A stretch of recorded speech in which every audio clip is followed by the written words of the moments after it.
سلام. وصفة اليوم هي زبدة الثوم garlic butter.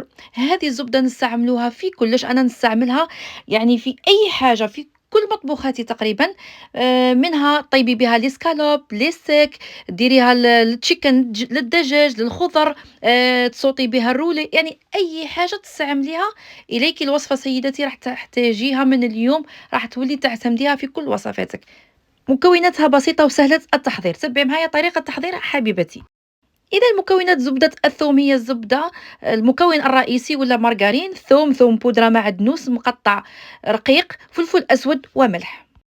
في الحقيقة الوصفة هذه عطاها لي الزوج تاعي فيصل، خدم شاف هنا في لندن، عنده بزاف وصفات يعني نفعني بهم الصراحة، يعني جدد هكذا ونستعملهم بزاف في المطبخ تاعي، منهم هذه زبدة الثوم.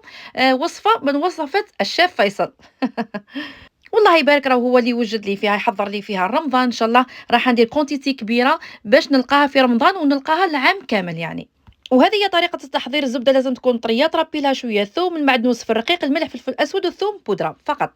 الآن نروح نشوفوا طريقة كيفاش رايحين نخدموها باش نحفظوها في المجمد. فرشي هكذا بابي فيلم على البلان دو ترافاي تاعك، ورايحين نخدموا دي بودان هكذا نستعملوهم كي نجو نطيبوا. شوفوا طريقة التحضير كيفاش. نحطوا هكذا الزبدة هذيك اللي كنا خلطناها كامل مع باقي المكونات، كيما هكذا علمني الزوج تاعي راهو يدير فيها هو. الزبدة ديريها كيما هكذا بالشكل هذا، كي شغل رايحين نديروا رولي تاع اللحم ولا دي بودان. وحاولي تروليها وتنحي الهواء يعني، وتضغطي مليح باستعانة البابي فيلم بيان سور. ورولي بهذا الشكل الزبدة تاعك. كوم راح ديري بسكوي غولي، ولا راح ديري دي بودان، ولا راح ديري غولي او فيوند او بولي، فهمتي؟ كيما هكذا، كيما الرولي العادي اللي نديرو حنا باللحم.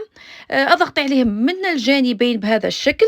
رانا نزيد عاود صورت لكم واحده اخرى ثاني. الكميه هذه تحصلت على ربعه هكذا، حرابش كيما نقولوا. أنا الزبدة هذه نحبها بزاف، نستعملها كيما قلت لكم في كل وصفاتي، يعني نسوطي بها كلش، يعني أي حاجة نسوطي بها تكون واجدة في الكونجيلاتور، والماكلة تجي بنينة، اللحم يجي بنين، سكالوب يجي بنين، نديرها ميم في لاسوب. أنا كل عام من هذه الزبدة المثومة نحضرها كل عام قبل رمضان، هكذا بأيامات ولا بأسابيع فقط، نحضرها للعام كامل، يعني نحتاجها كل عام، نخدم كمية مليحة تفوت لي العام كامل، حطيها في الكونجيلاتور تبقى هي. تهني تنحي ليك الغبينه اللي راح تقطعي المعدنوس وحده، وتربي الثوم وحده، وديري شويه زبده وحدها، كلش واجد تلقايها على فوا يعني. تنحي هكا دي غونديل دي غونديل، وطيبي بها ولا تصوطي بها واش تحبي. وصلنا لنهايه الفيديو البنات. هذه هي زبده المثومه غارليك باتر اللي نستعملها انا كل عام. نتمنى تجربوها البنات، الوصفه سهله وسريعه وتهنيك وتنحي لك الغبينه تاع الصح. يلا. البنات اللي عجبها الفيديو لايك اي كومنتير. في امان الله، سلام.